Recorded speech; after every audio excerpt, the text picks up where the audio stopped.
Hello friends, good evening. दुनिया के बहुत कम जगहों पर पाया जाने वाला पौधा जिसे फाइलोडेंड्रॉन मिनिमा के रूप में भी जाना जाता है। इसकी खास बात यह है कि चार पत्तों में प्रत्येक का रंग पीले में परिवर्तित होता है।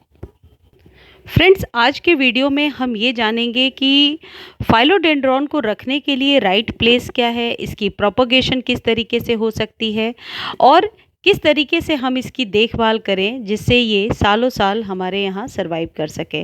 वैसे भी ये 12 मासी पौधा है।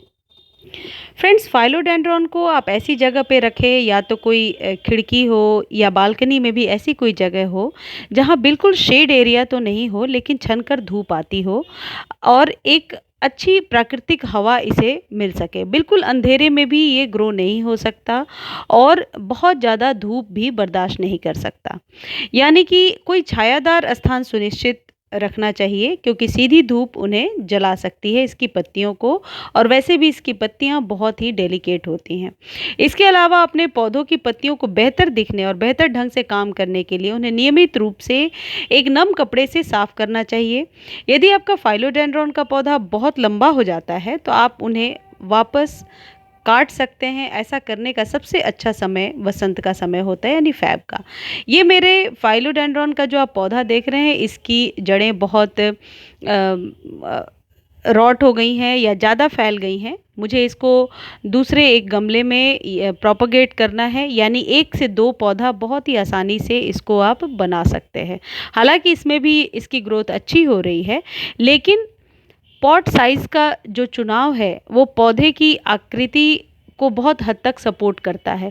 यानी कि पॉट जो है वो हमेशा ऐसे साइज का लें जिससे कि आपका पौधा अच्छे तरीके से ग्रो कर सके। ये मेरा 2-3 इंच का पॉट था, इसमें ये पौधा काफ़ी अच्छे से ग्रो हुआ, लेकिन अब इसे बड़े बड़े पॉट की यानी 5 से 6 इंच के पॉट में मैं इसे प्रोपगेट करूँगी।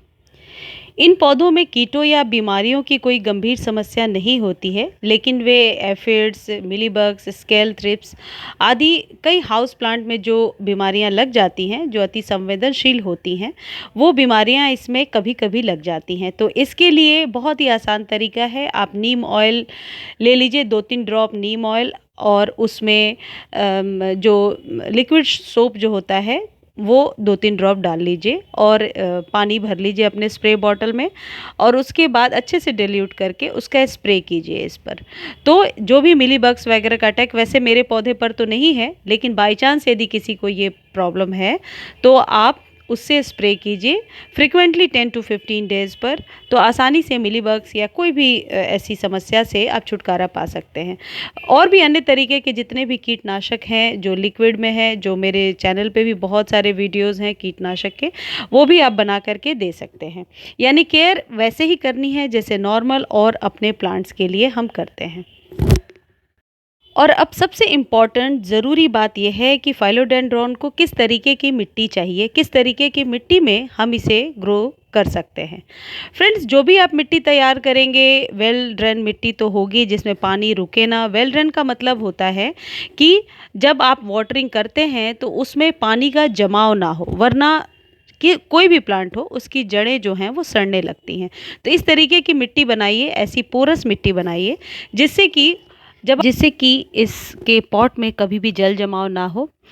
जब कभी भी आप इसकी मिट्टी तैयार करें, गाय के गोबर की खाद ज़रूर डालें। नाइट्रोजन युक्त खाद की ज़्यादा ज़रूरत होती है पत्तियों के ग्रोथ के लिए, यानी उसके लिए आप घर में जो यूज्ड चाय पत्ती होती है उसे भी यूज़ कर सकते हैं अच्छे तरीके से वॉश करने के बाद, या फिर आप वर्मी कंपोस्ट भी मिला सकते हैं। कंपोस्ट टी जो हम लोग बनाते हैं वो भी मिला सकते हैं।